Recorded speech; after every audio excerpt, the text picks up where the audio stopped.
राज्यामध्ये ठाणे, रायगड, पालघर असेल, पुण्याचा काही भाग असेल, नाशिकचा काही भाग असेल आणि इतरही काही भागांमध्ये अतिशय मुसळधार अशा प्रकारचा पाऊस आहे। कालपासनं आपण वेगवेगळे अलर्ट दिलेले आहेत। विशेषतः या भागामध्ये 6 तारखेपर्यंत सातत्याने अतिशय मुसळधार पाऊस असेल, वादळं देखील येतील, एव्हरेजच्या पेक्षा कितीतरी जास्त पाऊस होईल अशा प्रकारची जी काही अलर्ट्स आहेत ती अलर्ट्स आपण देतो। त्या भागातल्या नागरिकांना देखील आपण सातत्याने दर 3 तासांनी SMS देखील पाठवतो। वेगवेगळ्या प्रकारचे अलर्ट्स देखील आपण देतो आहोत। आज अनेक ठिकाणी शाळांना आपण सुट्टी दिली आहे। लोकांना आपण विनंती केलेली आहे की प्रवास टाळता आला तर तो टाळला पाहिजे, जेणेकरून आता ज्या प्रकारे पाऊस आणि ज्या प्रकारचं वादळ आहे त्याच्यामुळे काही अपघात त्या ठिकाणी होऊ नयेत या दृष्टीने त्याचा देखील अलर्ट आपण दिलेला आहे। महाराष्ट्रावर सर्वात मोठं संकट धडकणार, 10 कोटी लोकांना बसणार फटका। ज्या गोष्टीची भीती होती शेवटी तेच घडलंय। अख्ख्या महाराष्ट्राची झोप उडवणारी एक मोठी बातमी समोर आली आहे, कारण की ही बातमी हवामानाच्या संदर्भात असून एक सर्वात मोठा धोक्याचा इशारा थेट जपानच्या हवामान खात्याने दिलाय। भारताच्या हवामान खात्यावर काही लोकांचा भरोसा नाही, पण जपानसारखे एक प्रगत देश जेव्हा अख्ख्या भारतासाठी एक धोक्याचा इशारा देतो तेव्हा सगळ्या मंत्रिमंडळाची झोप उडते। होय, आज पहाटे जपानकडून एका सॅटेलाइटने काढलेला फोटो पाठवण्यात आलाय पंतप्रधानांना आणि ज्यामुळे अख्ख्या देशाची झोप उडाली। मंत्रिमंडळ खडबडून जागं झालं आहे, पण यामध्ये खरा धोका महाराष्ट्राला देण्यात आलाय, ज्यामुळे थेट मुख्यमंत्र्यांनी ताबडतोब बैठक घेतली आहे आणि त्या बैठकीतून संपूर्ण महाराष्ट्रातल्या जनतेसाठी 5 महत्त्वाच्या सूचना देण्यात आल्या आहेत। कारण की एक तारीख त्याच्यामध्ये सांगितली आहे, त्या तारखेला महाराष्ट्रामध्ये मोठं तांडव होणार, निसर्गाचा असा हल्ला होणार की ज्यामुळे सगळीकडे दाणादाण उडेल। खरं तर जपानने 6 महिन्यांपूर्वी सांगितलं होतं की एल निनो हा देशाला दणका देणार आहे। ऑगस्टपासून फेब्रुवारी 2017 पर्यंत तो आता तीव्र सक्रिय झालाय। ऑगस्टपासून फेब्रुवारी 2027 पर्यंत तो आता अति तीव्रतेने सक्रिय झालाय अरबी समुद्रामध्ये, आणि त्याचाच फोटो पाठवल्यामुळे सगळीकडे खळबळ उडाली। खरं तर अमेरिकेनेही 48 तासापूर्वी एक धोक्याचा इशारा दिला होता, पण त्याकडे दुर्लक्ष केलं। पण जेव्हा जपानने तीच परिस्थिती थेट फोटोचा पुरावा देऊन पाठवली होती तेव्हा सगळ्या देशांमध्ये मंत्रिमंडळाच्या बैठका झाल्यात आणि प्रत्येक राज्यासाठी सूचना देण्यात आल्या आहेत। पण त्यातल्या त्यात महाराष्ट्रासाठी ही परिस्थिती अत्यंत भयंकर आहे, कारण की अरबी समुद्रामध्ये एक अशी विचित्र घटना घडली आहे ज्यामुळे महाराष्ट्राचा वाईट काळ आता सुरू होणार।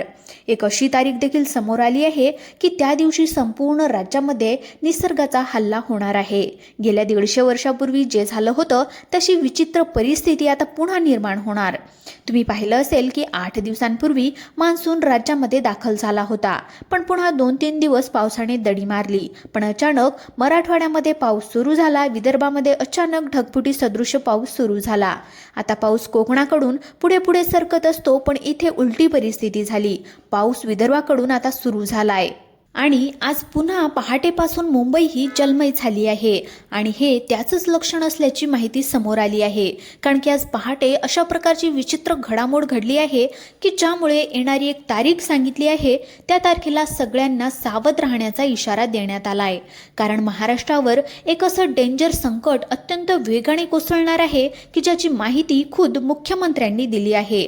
त्यामुळे या गोष्टीला हलक्यात घेण्याची चूक अजिबात करू नका। महाराष्ट्रावर गेल्या 150 वर्षामध्ये आला नव्हता एवढा भयंकर एल निनो आता ॲक्टिव्ह झाला असून त्याचा सगळ्यात मोठा फटका आपल्या महाराष्ट्राला बसणार आहे। तर तुम्हाला वाटत असेल की फक्त मुसळधार पाऊस पडेल, पण एक असं भयंकर संकट घोंघावतंय ज्यामुळे पूर्ण महाराष्ट्रामध्ये हाहाकार माजणार आहे। जपानच्या हवामान विभागाने एका सॅटेलाइटचा फोटो पाठवलाय। हा पूर्ण भारताचा फोटो आहे। त्या फोटोमध्ये महाराष्ट्राच्या दिशेने एक अवाढव्य ढगांची रांग येताना दिसली आहे। ही रांग तब्बल 1000 किलोमीटर लांबीची आहे आणि या ढगाच्या पोटामध्ये एक मोठं चक्रीवादळ सुद्धा दडलेलं आहे। अतिशय मोठ्या संकटाचे दिवस आता सुरू होत आहेत, कारण की हा जो 1000 किलोमीटर लांबीचा ढग आहे त्याच्यामुळे महाराष्ट्रातील या 20 जिल्ह्यांमध्ये पावसाचा अक्षरशः स्फोट होणार आहे। आता तुम्ही म्हणाल चांगला आहे ना पाऊस झाला तर, पण हा पाऊस नॉर्मल नसेल। फक्त 5 मिनिटांमध्ये पूर येऊन घराघरामध्ये पाणी शिरेल अशा डेंजर सिच्युएशन मधला हा ढग असणार आहे। कारण की सॅटेलाईटच्या थ्रू आलेला हा फोटो यामध्ये जेव्हा ढगांची लांबी मोजली तेव्हा त्या ढगांची लांबी 1000 किलोमीटर भरली असून त्याच्या पोटामध्ये जे चक्रीवादळ आहे तर ते आत्तापर्यंतचं सगळ्यात खतरनाक आहे.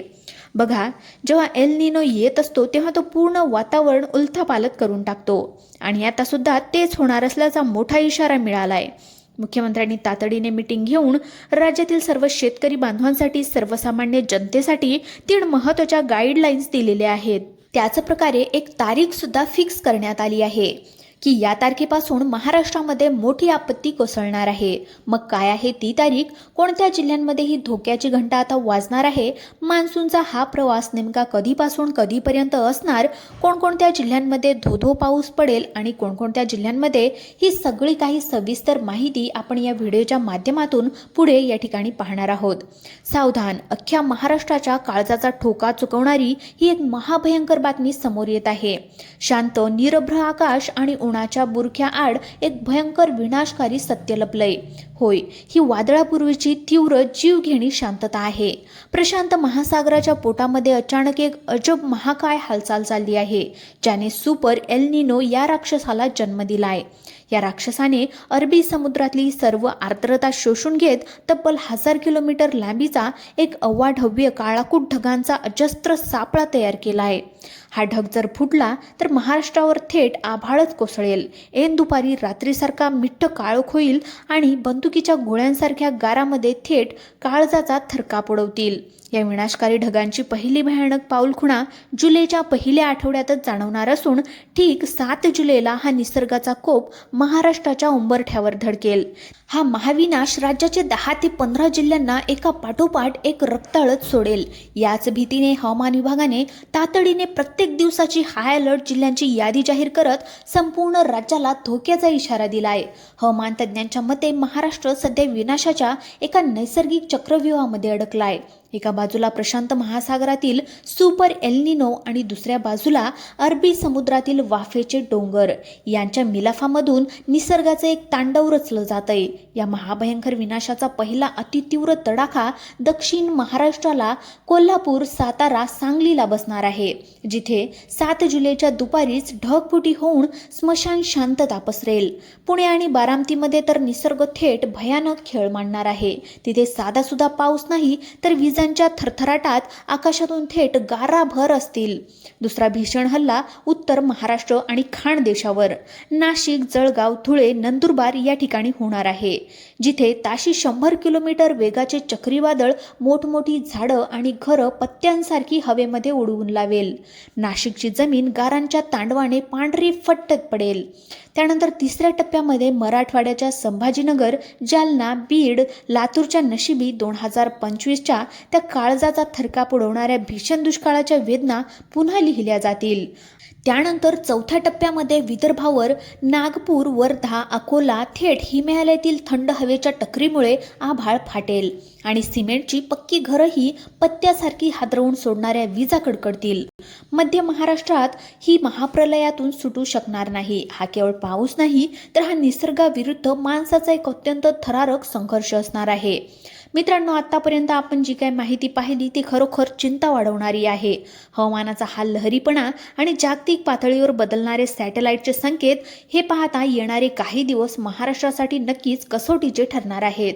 पण एक गोष्ट समजून घेतली पाहिजे, निसर्ग नेहमी क्षणाक्षणाला बदलत असतो. त्यामुळे ही जी काही परिस्थिती आपण पाहिली हे एक अंदाज आता वर्तवला जात आहे. केवळ आणि केवळ एक शक्यता आहे. होय, ही फक्त एक शक्यता वर्तवण्यात आली आहे. त्यामुळे मित्रांनो, या बातमीने घाबरून न जाता फक्त सावध राहणे हाच एक मोठा उद्देश आहे. आता मला तुम्हाला सर्व प्रेक्षकांना एक महत्त्वाचा प्रश्न विचारायचा आहे. तुम्ही महाराष्ट्रातील कोणत्या जिल्ह्यातून किंवा कोणत्या गावातून हा व्हिडिओ पाहत आहात आणि सध्या तुमच्या भागामध्ये हवामान कशा प्रकारे आहे, त्या ठिकाणी कडक ऊन आहे की पावसाने हजेरी लावली आहे? तुमच्या जिल्ह्यातील हवामानाची आताच ताजी स्थिती खाली कमेंट बॉक्समध्ये नक्की लिहून कळवा. तुमच्या एका कमेंट्समुळे तुमच्या इतर भागातील लोकांच्याही त्या ठिकाणी काय परिस्थिती आहे हे आपल्याला समजायला मदत होईल. गेल्या काही वर्षामध्ये आपण पाहिलंय की निसर्गाचं चक्र पूर्णतः बदललंय. कधी ऐन उन्हाळ्यामध्ये पाऊस पडतो तर कधी मान्सूनच्या काळामध्ये ऊन पडतं. तुम्हाला काय वाटतं, यावर्षी मान्सूनचा अंदाज खरा ठरेल का, की एल निनोचा फटका खरोखरच आपल्या शेतकऱ्यांच्या पिकांना बसेल, की निसर्गाच्या कृपेने संकट टळेल? तुमचं जे काही मत असेल ते कमेंट्स करून नक्की सांगा, कारण तुमचे विचार आणि तुमचे अनुभव हे आपल्या महाराष्ट्रातील इतर बांधवांसाठी खूप जास्त महत्त्वाचे ठरतात. शेवटी जाता जाता एकच म्हणेल की शासनाने दिलेल्या अधिकृत सूचना आणि हवामान खात्याच्या अधिकृत अंदाजावरच विश्वास ठेवा. कोणत्याही अफवावर विश्वास ठेवून घाबरून जाऊ नका. हा व्हिडिओ बनवण्याचा हेतू केवळ उपलब्ध आंतरराष्ट्रीय आणि स्थानिक हवामान अंदाजाची शक्यता तुमच्यापर्यंत पोहोचवणे आणि तुम्हाला सतर्क करणे एवढाच आहे. कोणत्याही प्रकारचा घाबरटपणा पसरवणे हा व्हिडिओचा हेतू नाही. जर तुम्हाला ही माहिती महत्त्वाची वाटली असेल तर आपल्या सर्वांच्या नातेवाईकांना आणि शेतकरी मित्रांना हा व्हिडिओ व्हॉट्सअपवर नक्की शेअर करा, जेणेकरून तेही आपली अगोदरच तयारी करून ठेवतील. व्हिडिओ आवडला असेल तर लाईक करा आणि चॅनलला नवीन असाल तर सबस्क्राईब करा. धन्यवाद.